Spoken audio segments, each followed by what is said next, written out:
وَلَقَدْ يَسَّرْنَا الْقُرْآنَ لِلذِّكْرِ فَهَلْ مِن مُّدَّكِرٍ الحمد لله رب العالمين والصلاة والسلام على أشرف الأنبياء والمرسلين أما بعد فأعوذ بالله من الشيطان الرجيم من همزه ونفخه ونفثه بسم الله الرحمن الرحيم رب اشرح لي صدري ويسر لي أمري واحلل عقدة من لساني يفقه قولي اللهم انفعنا بما علمتنا وعلمنا ما ينفعنا وزدنا علما فبشر عبادي الذين يستمعون القول فيتبعون أحسن أولئك الذين هداهم الله وأولئك هم أولو الألباب وما خلقنا السماء والأرض وما بينهما باطلا ذلك ظن الذين كفروا فويل للذين كفروا من النار أم نجعل الذين آمنوا وعملوا الصالحات كالمفسدين في الأرض أم نجعل المتقين كالفجار كتاب أنزلناه إليك مبارك ليدبروا آياته وليتذكر أولو الألباب أعوذ بالله من الشيطان الرجيم بسم الله الرحمن الرحيم وما خلقنا السماء والأرض وما بينهما باطلا ذلك ظن الذين كفروا فويل للذين كفروا من النار وما خلقنا السماء والأرض اور نہیں ہم نے پیدا کیا آسمانوں اور زمین کو وما بینہما اور جو ان دونوں کے درمیان ہے باطلا باطل زمین و آسمان اور ان کے درمیان جو چیزیں ہیں وہ ساری کی ساری اللہ نے پیدا کی ہیں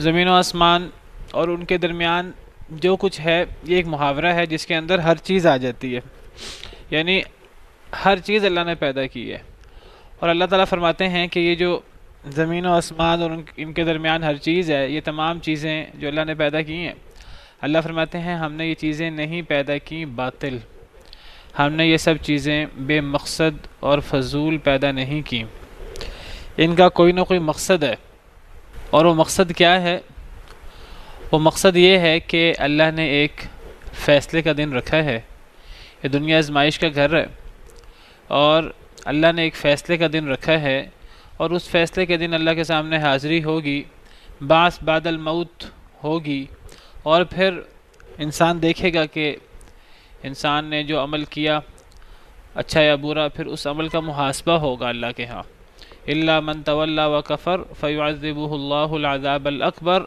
فذکر انما انت مذکر آپ نصیحت کریں آپ کا کام نصیحت کرنا ہے لست علیہم بمسیطر آپ ان کے اوپر دروغہ نہیں ہیں زبردستی کرنے والے نہیں ہیں الا من تولی وکفر ہاں جس نے منہ موڑا اور کفر کیا فیعذبہ اللہ العذاب الاکبر اللہ اس کو عذاب دیں گے بہت بڑا عذاب ان الینا ایابہم پھر ان کا ہماری طرف ہی لوٹنا ہوگا ثم ان علینا حسابہم پھر ہمارے اوپر ہی ان کا حساب ہے تو یہ دنیا ہمیشہ کے لیے نہیں ہے یہ دنیا عارضی ہے ہمیشہ کی زندگی وہ اخروی زندگی ہے جو دائمی زندگی ہے وَإِنَّ الدَّارَ الْآخِرَةَ لَهِيَ الْحَيَوَانِ آخرت کی زندگی وہ ہمیشہ کی زندگی ہے لَوْ كَانُوا يَعْلَمُونَ کاش کے لوگ جان لے تو یہ دنیا امتحان کے لیے ہے آزمائش کے لیے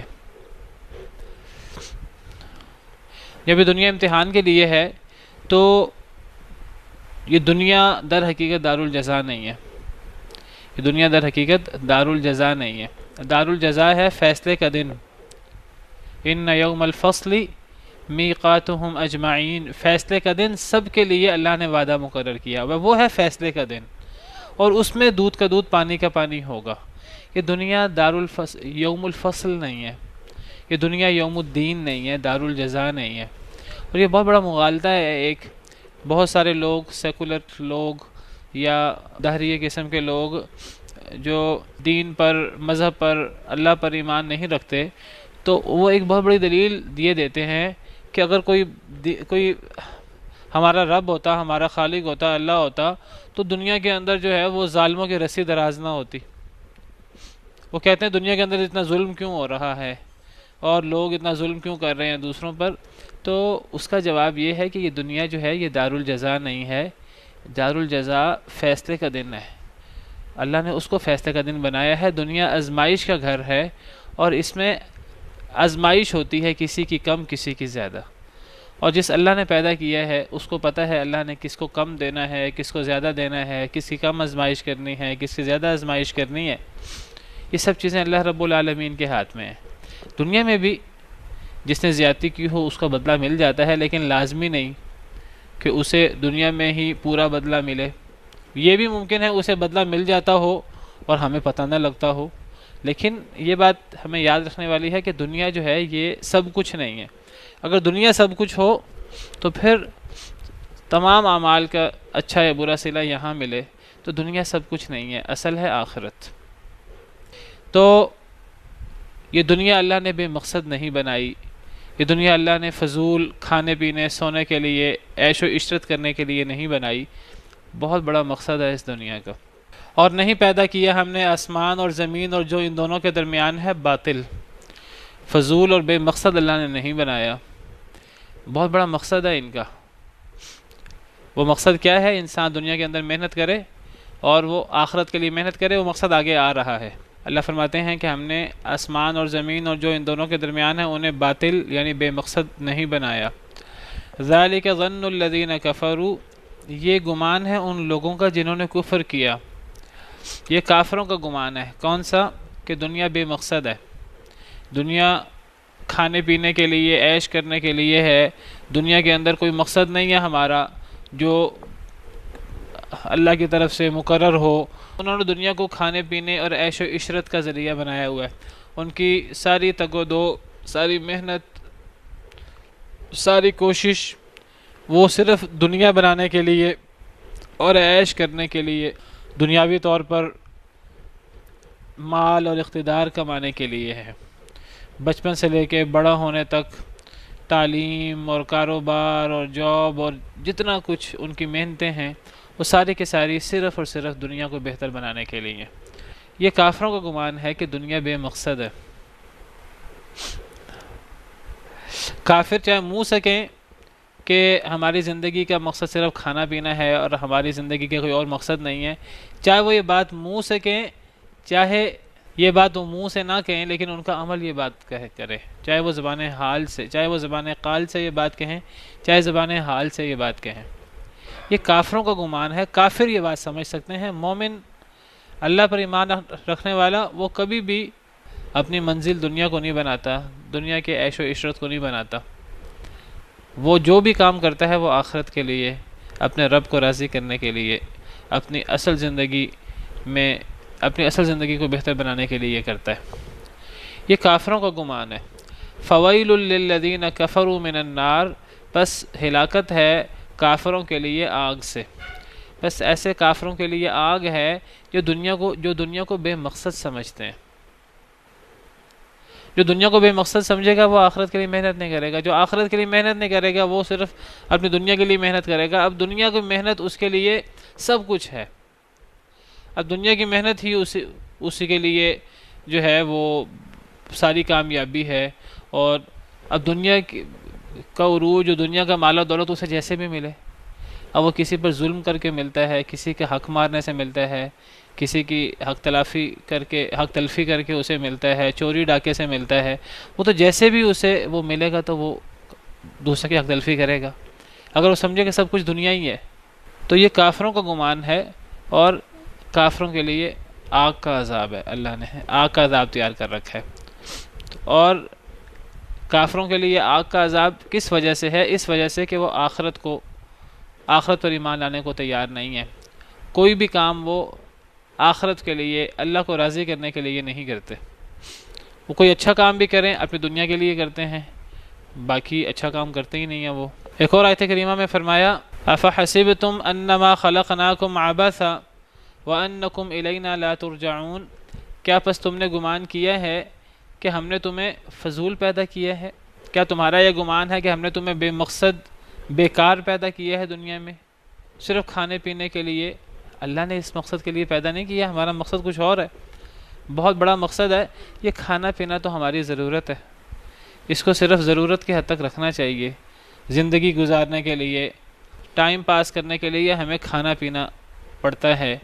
کھائیں پیئیں گے نہیں تو جسم میں طاقت نہیں ہوگی، جب طاقت نہیں ہوگی تو زندگی کا مقصد کیسے پورا کریں گے؟ زندگی کا مقصد تو کچھ اور ہے، جو اصل مقصد تھا وہ تو ہم بھول گئے، اور جو ایک اس مقصد کو پورا کرنے کے لیے جو ایک ضرورت تھی اس کو ہم نے سارا مقصد بنا لیا۔ کیا تم نے گمان کیا کہ ہم نے تمہیں بیکار پیدا کیا ہے؟ وَأَنَّكُمْ إِلَيْنَا لَا تُرْجَعُونَ، اور بے شک تم ہماری طرف نہیں لوٹو گے۔ یہ ہے مقصد، اللہ کی طرف لوٹنا۔ کیا تم سمجھتے ہو دنیا بے مقصد ہے اور اللہ کے پاس نہیں جانا؟ فَتَعَالَى اللَّهُ الْمَلِكُ الْحَقُّ، بہت بلند ہے اللہ جو حقیقی بادشاہ ہے۔ اللہ بہت بلند ہے، بہت شان والا ہے، اور وہ حقیقی بادشاہ ہے۔ کوئی عام عاجز بے وقوف انسان بھی یہ کام نہیں کرتا کہ بے مقصد کام کرے، تو اللہ تعالیٰ جو کہ مالک الملک ہے، جو حقیقی بادشاہ ہے، وہ بے مقصد کام کیسے کرے گا؟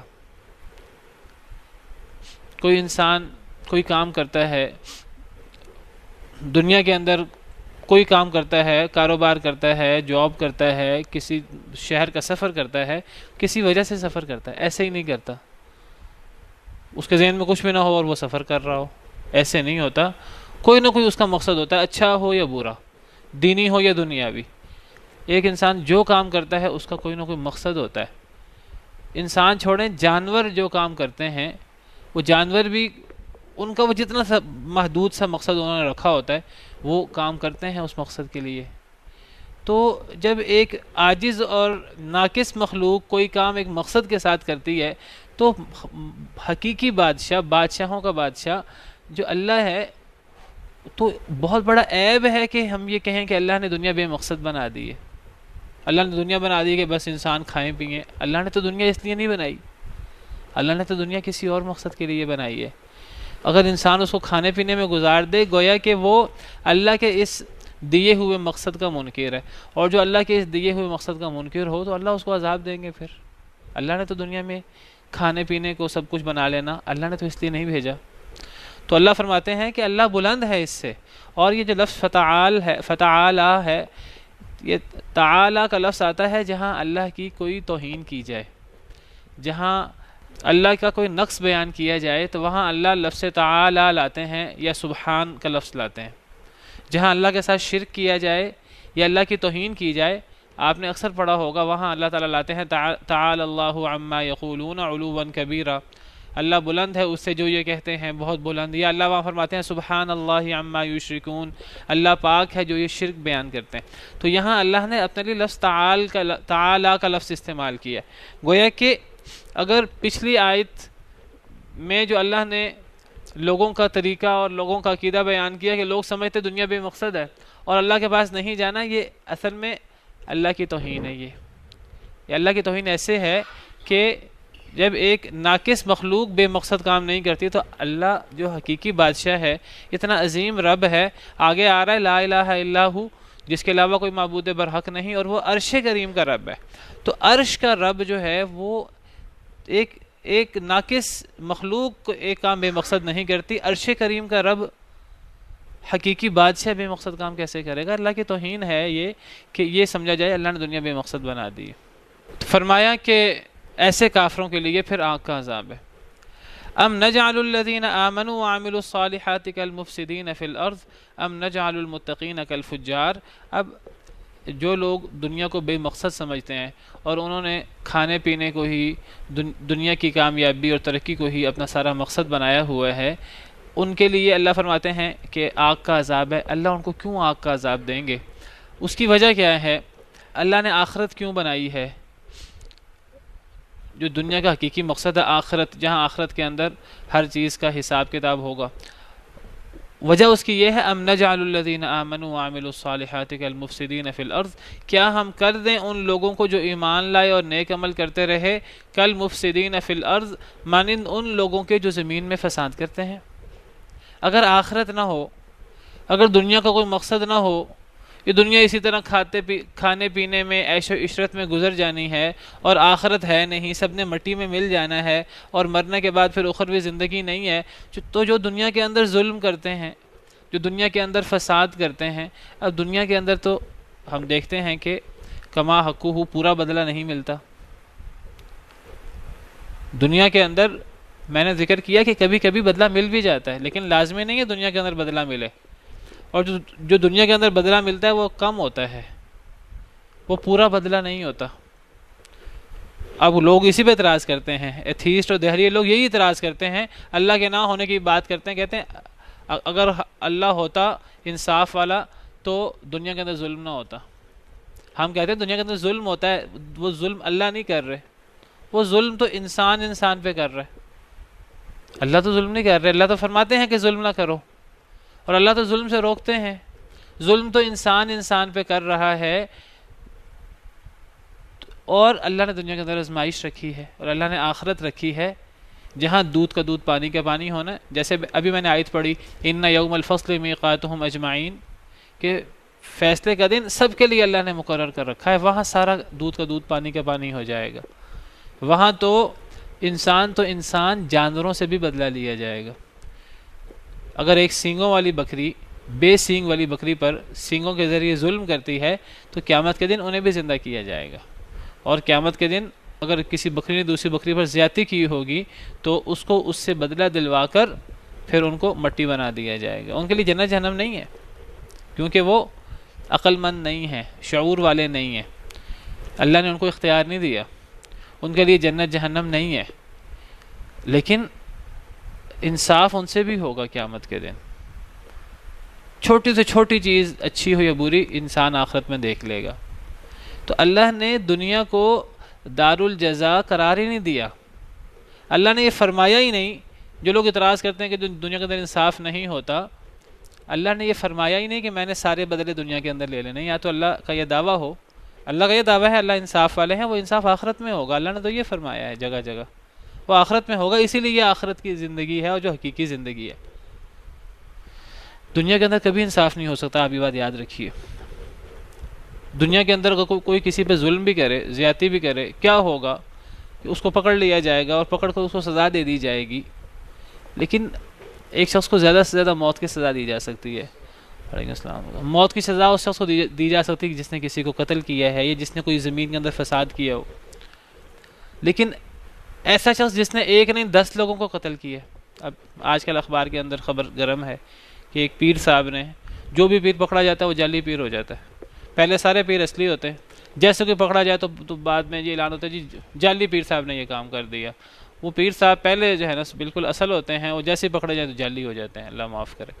20 بندوں کو اس نے قتل کر دیا، اس کو کارندوں نے۔ اب ان کو 20 دفعہ موت کی سزا دی جائے تو کم از کم یہ ان کی سزا بنتی ہے۔ اور اس 20 دفعہ موت کی سزا سے پہلے جو اس نے جو زیادتیاں کی ہوں گی اپنے مریدوں پر، جو کہتے ہیں ساتھ کے لوگ کہتے ہیں ہمیں آوازیں آئیں چلانے کی، لیکن ہمیں پہلے بھی آتی رہتی تھی، ہم نے زیادہ توجہ نہیں کی، پہلے بھی ہم اس قسم کی آوازیں سنتے تھے، پہلے کتنا ظلم زیادتی ہوگی۔ پھر یہ قتل کرنا 20 لوگوں کو الگ، پھر وہ جو لوگوں کو گمراہ کیا ہے اور لوگوں کو غلط طرف لگایا ہے اور دین کا جو استہزاء اور مذاق بنایا ہوا ہے، تو کیا اگر اس کو موت کی سزا بھی دے دی جائے تو کیا وہ اس کا بدلہ پورا ہو جائے گا؟ پورا بدلہ تو پورا نہیں ہوگا۔ اللہ نے ایسے لوگوں کے لیے آخرت رکھی ہے، جہنم رکھی ہے، جہاں انسان مرے گا نہیں، جہاں انسان زندہ بھی نہیں ہوگا، مر کے پھر وہ موت تو آنی نہیں ہے۔ تو حقیقی سزا جو ہے وہ آخرت میں مل سکتی ہے۔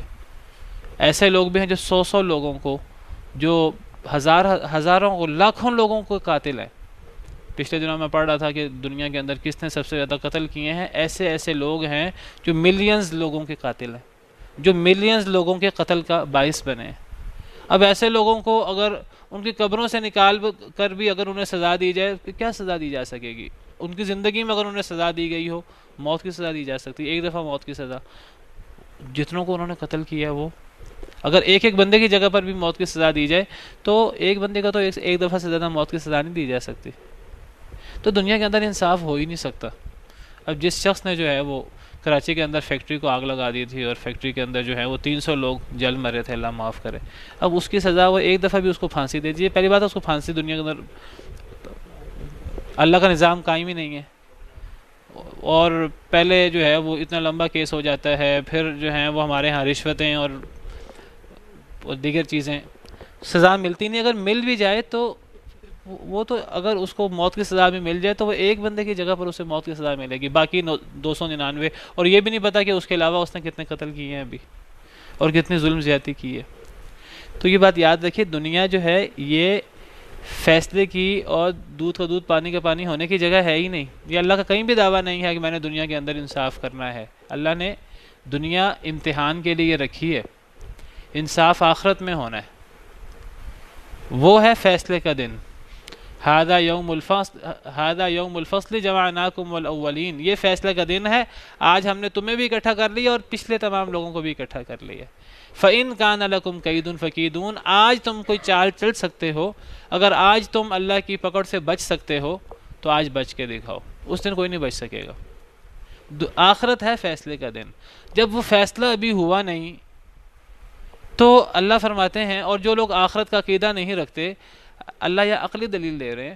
اللہ فرماتے ہیں یہ دنیا کے اندر تو انصاف پورا نہیں ہوتا نا، اللہ نے انصاف پورا ہونے کا وعدہ کیا دنیا کے اندر.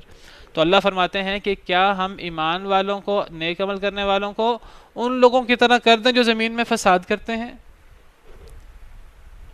اب ایک بندے نے اتنا بڑا فساد کیا ہے کہ لاکھوں لوگوں کے قتل کا اور ان پہ ظلم زیادتی کا وہ باعث بنا ہے. اب یہ شخص جو ہے وہ مومن کی طرح ہو جائے، بس مومن بھی فوت ہو گیا، یہ شخص بھی فوت ہو گیا، اب مر کر مٹی میں مل گئے، کیا اللہ ان دونوں کو برابر کر دیں؟ ہٹلر اتنا ظالم تھا جتنا کہا جاتا ہے، اگر اس نے اتنے قتل کیے ہیں، وہ شخص اور ایک نیک شخص جو ہے وہ مر کر قبر میں جا کر مٹی میں مل کے برابر ہو جائے؟ ام نجعل المتقین کالفجار، یا کیا ہم کر دیں متقی لوگوں کو فاسق و فاجر لوگوں کی طرح؟ کیا متقی اور فاسق و فاجر شخص برابر ہو جائیں؟ ہرگز نہیں. اللہ نے یہ فیصلہ کرنا آخرت میں. ایک اور جگہ اللہ تعالیٰ فرماتے ہیں سورہ قلم میں، افنجعل المسلمین کالمجرمین، کیا ہم مسلمانوں کو مجرموں کی طرح کر دیں؟ ایک شخص جو اللہ کے لیے قربانیاں دیتا ہے، اللہ تعالیٰ کے خالص چنے ہوئے بندے ہیں، اللہ کے انبیاء کرام علیہم السلام ہیں، اور ایک شخص جو ہے وہ فاسق و فاجر ہے اور فساد کرنے والا ہے، اگر مر کر سب نے ہی مٹی میں مل جانا ہے اور ختم ہو جانا ہے اور آخرت نہیں ہے، تو پھر انصاف کب ہوگا؟ پھر انصاف تو ہوا ہی نہیں. اللہ نے انصاف کے لیے آخرت رکھی ہے. تو یہ دنیا آزمائش کا گھر ہے، اور دنیا میں انسان صرف کھانے پینے کے لیے نہیں آیا. انسان دنیا کے اندر کام کرنا ہے، پھر اس کا انجام آخرت میں ہوگا.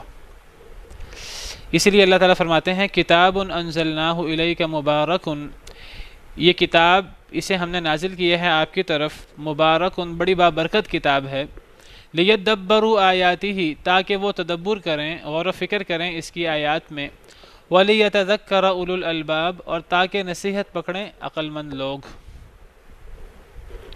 پچھلی آیات میں اللہ رب العالمین نے جھنجھوڑا ہے لوگوں کو کہ دنیا بے مقصد نہیں ہے، اور جو دنیا کو ہی سامنے رکھتا ہے، جو دنیا کے مال و دولت، اقتدار اور صرف دنیا کی نعمتیں ہی سامنے رکھتا ہے، دنیا کے لیے کام کرتا ہے، تو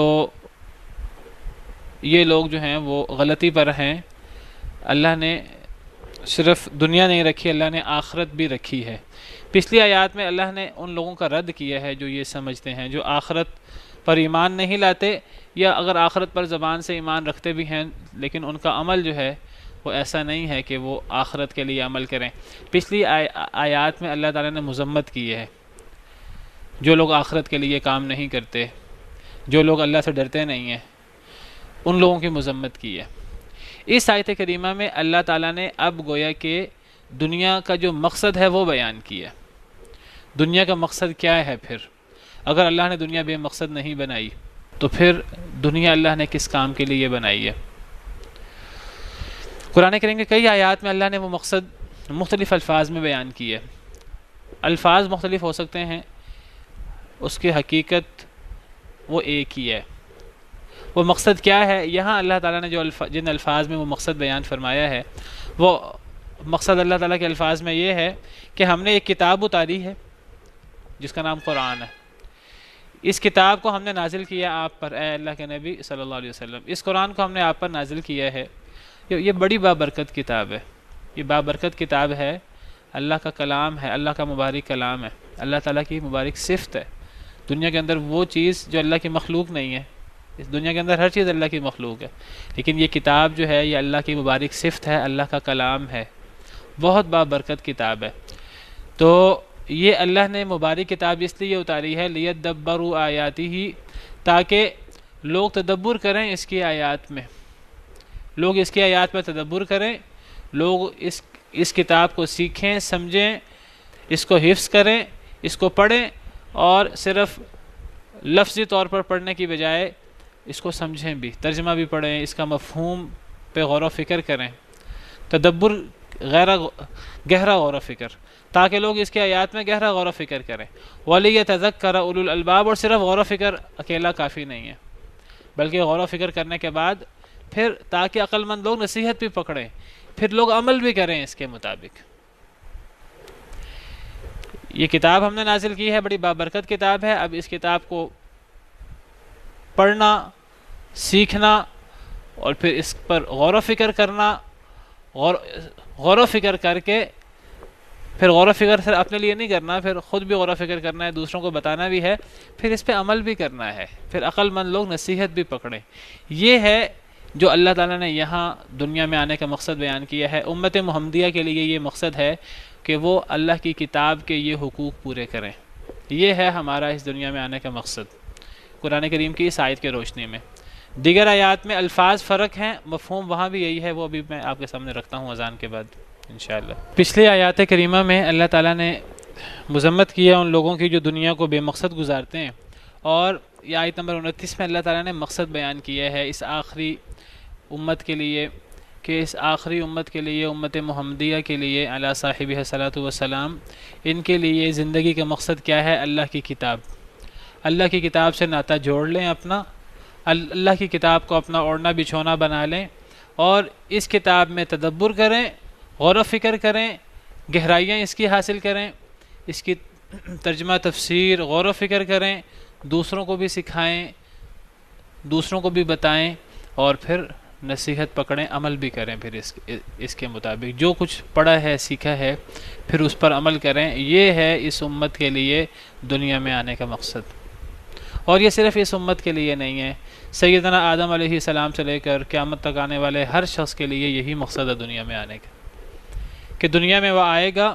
اللہ تعالیٰ نے جب سیدنا آدم علیہ السلام کو جنت سے، آسمان سے نیچے اتارا تھا، تو اللہ تعالیٰ نے فرمایا تھا قُلْنَا اهْبِطُوا مِنْهَا جَمِيعًا فَإِمَّا يَأْتِيَنَّكُم مِّنِّي هُدًى فَمَن تَبِعَ هُدَايَ فَلَا خَوْفٌ عَلَيْهِمْ وَلَا هُمْ يَحْزَنُونَ، کہ میری طرف سے ہدایت آئے گی، جو میری ہدایت کی پیروی کرے گا اس پر کوئی غم نہیں ہوگا اور وہ خوف زدہ بھی نہیں ہوں گے.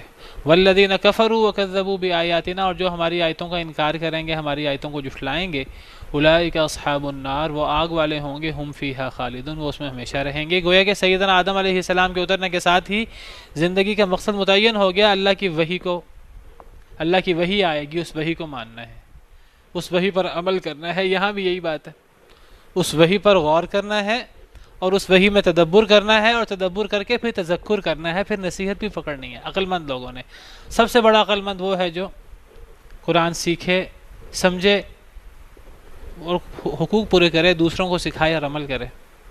صرف سیکھنا، تدبر کر لینا بھی کافی نہیں ہے.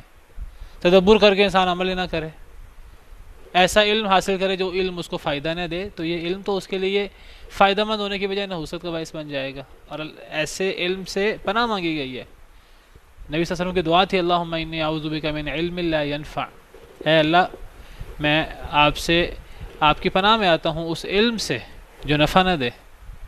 اور نبی صلی اللہ علیہ وسلم کی دعا ہے اللہم انی اسألک علما نافعا ورزقا طیبا وعملا متقبلا، صبح شام کے اذکار میں موجود ہے. اے اللہ میں آپ سے علم نافع کا سوال کرتا ہوں.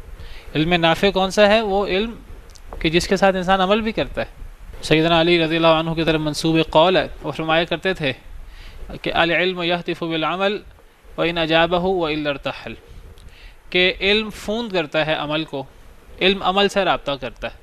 اگر عمل علم کو جواب دے تو ٹھیک ہے، ورنہ علم بھی چلا جاتا ہے، پھر علم باقی نہیں رہتا. تو ایسا علم جو ہے وہ علم نہیں ہے جس علم کے ساتھ انسان عمل نہ کرے. تو یہ ہے ہماری زندگی کا مقصد، دنیا میں آنے کا مقصد، کہ اللہ کی وحی کو ہم اپنا اوڑھنا بچھونا بنا لیں. قرآن کریم کی دیگر آیات میں بھی اللہ تعالیٰ نے اس کائنات کی تخلیق کا مقصد بیان کیا ہے. اگر ہم غور کریں الفاظ فرق ہیں، مقصد یہی ہے.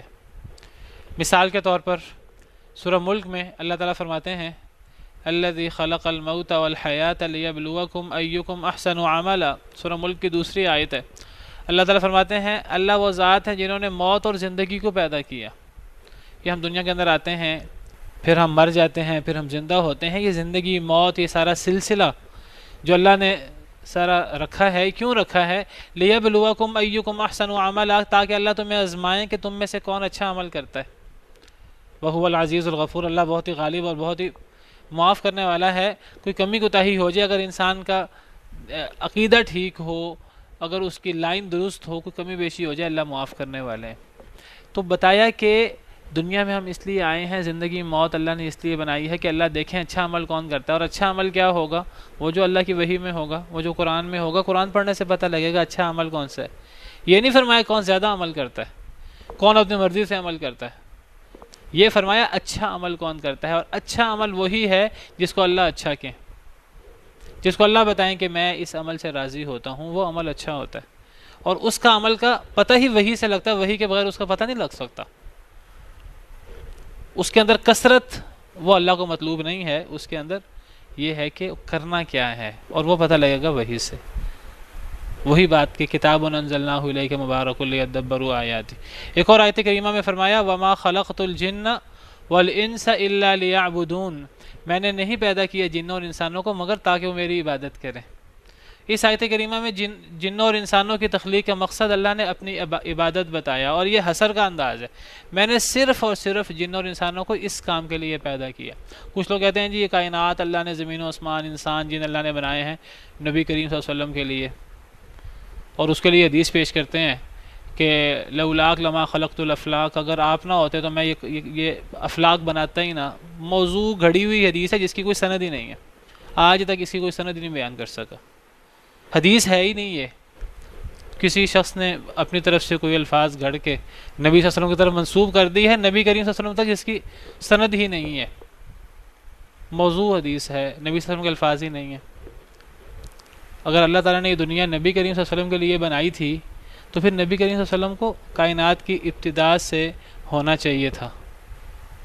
پھر جب تک نبی کریم صلی اللہ علیہ وسلم تشریف نہیں لائے تو باقی سب لوگ بغیر مقصد کے ہی دنیا سے چلے گئے.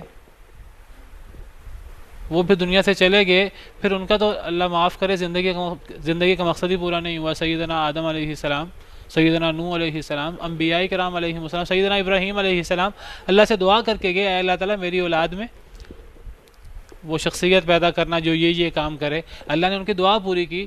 نعوذ باللہ حضرت ابراہیم جو ہے وہ مقصد پورے کے بغیر ہی چلے گئے. اگر اس دنیا کا مقصد نبی کریم صلی اللہ علیہ وسلم تھے اور آپ کی موجودگی تھی، آپ تو ابھی پیدا ہی نہیں ہوئے تھے، آپ تو پیدا ہوئے ہیں سب سے آخر میں. تو جو پہلے سارے انبیاء کرام علیہ السلام نیک لوگ گزر چکے ہیں وہ بے مقصد دنیا سے چلے گئے. ویسے بھی بات سمجھنی چاہیے کہ کائنات اللہ رب العالمین نے بنائی ہے، اللہ رب العالمین کی تخلیق ہے. اللہ نے یہ کائنات اپنے لیے بنائی ہے کہ اللہ کی تعریف ہو، لوگ اللہ کا شکر ادا کریں، لوگ اللہ کی باتیں مانیں. اگر ہم کہ کائنات نبی کریم صلی اللہ علیہ وسلم کے لیے بنائی گئی ہے، چلیں باقی لوگوں کے لیے تو ہوگا کہ وہ نبی کریم صلی اللہ علیہ وسلم کی شان بیان کریں. نبی کریم صلی اللہ علیہ وسلم کا پھر زندگی کا مقصد کیا ہے؟ تو بہرحال وہ ایک ایسی حدیث جس کو حدیث کہتے ہیں وہ حدیث ہے ہی نہیں، گھڑی ہوئی حدیث ہے، اس کو پیش کرتے ہیں. قرآن کریم سے سمجھنا چاہیے، نبی کریم صلی اللہ علیہ وسلم کے فرمانات سے سمجھنا چاہیے دنیا میں آنے کا مقصد کیا ہے. تو دنیا میں آنے کا مقصد اس آیت کریمہ میں اللہ تعالیٰ فرماتے ہیں سورہ ذاریات آیت نمبر 56، اللہ فرماتے ہیں میں نے جن اور انسانوں کو صرف اور صرف اپنی عبادت کے لیے پیدا کیا ہے. اور عبادت کیا چیز ہے؟ اللہ فرماتے ہیں میں نے رزق کے لیے پیدا نہیں کیا، اس لیے پیدا نہیں کیا کہ مجھے کھلائیں. میں خود رازق ہوں، سب سے بڑا رزاق ہوں، میں قوت والا ہوں اور میں مضبوط ہوں. اگلی آیت میں فرمایا میں نے جنوں اور انسانوں کو صرف اپنی عبادت کے لیے پیدا کیا ہے. عبادت کسے کہتے ہیں کہ اللہ کو خوش کیا جائے، اللہ کو راضی کیا جائے۔ علماء کرام عبادت کی تعریف کرتے ہیں اسم جامع لکل ما یحبہ اللہ ویرضاہ من القول والعمل، کہ عبادت ہر وہ چیز ہے جو اللہ کو راضی کر دے، چاہے وہ قول ہو چاہے وہ عمل ہو۔ اب کیا چیز اللہ کو راضی کرے گی، اللہ کس چیز سے خوش ہوں گے، قرآن سے پتہ لگے گا، اللہ کی وحی سے پتہ لگے گا۔ کون سا عمل اچھا ہے، سورہ ملک کی آیت، اچھے عمل کا پتہ لگے گا وحی سے۔ عبادت کیا ہے، اللہ کس سے راضی ہوگا۔ ایک بندہ کہتا ہے میں آدھی ٹانگ پہ ایک ٹانگ پہ کھڑا ہو کے میں 40 دن جو ہے وہ چلا کاٹوں گا، اللہ راضی ہو جائیں گے۔ اللہ راضی ہوں گے کہ نہیں ہوں گے قرآن بتائے گا، وحی بتائے گی۔ تو عبادت کا علم وحی کے بغیر نہیں ہو سکتا۔ یہاں سے بھی پتہ لگا کہ اللہ کی عبادت ہے اس دنیا کا مقصد، ہماری اس دنیا کی زندگی کا مقصد، ہمارا بھی جنوں کا بھی، اور عبادت کا پتہ لگتا ہے وحی سے۔ اور آخری آیت کریمہ جو اس حوالے سے میں پیش کرنا چاہتا ہوں، جہاں اللہ تعالیٰ نے زندگی کا مقصد بیان فرمایا، وہ اللہ تعالیٰ فرماتے ہیں سورہ انبیاء آیت نمبر 16، 17، 18۔ یہاں بھی اللہ تعالیٰ نے یہ موضوع بیان کیا ہے، وَمَا خَلَقْنَا السَّمَاءَ وَالْأَرْضَ وَمَا بَيْنَهُمَا لَاعِبِينَ، ہم نے زمین و آسمان کو اور جو ان دونوں کے درمیان ہے انہیں کھیلتے ہوئے نہیں بنایا، فضول نہیں بنایا۔ اور پھر آگے اللہ تعالیٰ فرماتے ہیں کہ بل نقذف بالحق علی الباطل، دنیا کا مقصد کیا ہے کہ ہم حق کو باطل پر ماریں گے، فیدمغہ، حق باطل کا سر توڑ دے گا، دماغ تک پہنچ جائے گا، فاذا هو زاہق، تو باطل چلا جائے گا۔ یہ ہے دنیا کا مقصد اس آیت کریمہ کی روشنی میں۔ میں کہتا ہوں الفاظ فرق ہے، مفہوم وہی ہے۔ الفاظ کیا ہیں کہ دنیا اللہ نے بنائی ہے حق اور باطل کی کشمکش کے لیے، اس میں لازماً حق اور باطل کی کشمکش ہوگی۔ کشمکش میں نتیجہ کیا ہوگا، اللہ فرماتے ہیں کہ حق باطل کا سر توڑ دے گا، حق غالب آ جائے گا اور باطل کو بھاگنا پڑے گا۔ جاء الحق وزهق الباطل ان الباطل کان زہوقا، حق کیا ہے باطل کیا ہے، حق کیسے غالب آئے گا، باطل کیسے بھاگے گا۔ حق قرآن کریم ہے، اللہ کی وحی ہے، اللہ کا دین ہے، اور باطل سارا کفر و شرک یہ باطل ہے۔ نبی کریم صلی اللہ علیہ وسلم نے جو شرک کو، جو مشرکین مکہ کو شکست دی، تو حق نبی کریم صلی اللہ علیہ وسلم جس چیز کو لائے تھے، قرآن جس کو آپ لائے تھے وہ حق تھا، توحید، اس کے ذریعے اللہ تعالیٰ نے آپ کو باطل پر، شرک پر فتح دی، اور نبی صلی اللہ علیہ وسلم بتوں کو گرا رہے تھے اور فرما رہے تھے جاء الحق وزهق الباطل ان الباطل کان زہوقا۔ تو اسی دین کو، اسی قرآن کو ہم نے غالب کرنا ہے۔ تو ہماری زندگی کا مقصد ہے قرآن کو اپنا اوڑھنا بچھونا بنائیں، قرآن کو اپنا آئین بنائیں، اور قرآن کو مشعل راہ بنائیں۔ ایک مسلمان کے لیے یہی زندگی کا مقصد ہے، اور مسلمان آج اس زندگی کے مقصد کو بھولا ہوا ہے، لہذا مسلمان آج دنیا کے اندر ذلیل ہو رہا ہے۔ اگر ہمیں دنیا کے اندر عزت چاہیے، جس کی وجہ سے آخرت میں بھی عزت ملے گی، دنیا بھی ہماری بہتر ہوگی، وہ قرآن کریم کو اوڑھنا بچھونا بنا کر ہو سکتی ہے۔ سیدنا عمر سے مروی حدیث ہے، ہم ایک ذلیل قوم تھے، اللہ نے ہمیں قرآن کے ذریعے عزت دی، اگر ہم قرآن کے علاوہ کسی اور چیز سے عزت حاصل کرنے کی کوشش کریں گے تو اللہ ہمیں ذلیل کر دیں گے۔ حضرت عمر کے فرمان کا مفہوم ہے۔ تو مسلمان اگر آج غالب آ سکتے ہیں دنیا کے اندر، اور پھر ان کی آخرت بہتر ہو سکتی ہے، تو وہ قرآن کو مضبوطی سے پکڑ کر ہی ہو سکتی ہے، ورنہ ہم قرآن کو چھوڑ کر جتنی مرضی سڑکیں بنا لیں اور جتنے بڑے ہم دنیاوی ترقی کے لیے محنتیں کر لیں، ہم دنیا کے اندر کبھی کامیاب نہیں ہو سکتے۔ تو اللہ تعالی ہمیں کتاب و سنت کو مضبوطی سے پکڑنے کی، ان پر عمل کرنے کی توفیق عطا فرمائے۔ سبحان ربک رب العزت عما یصفون وسلام علی المرسلین والحمد للہ رب العالمین۔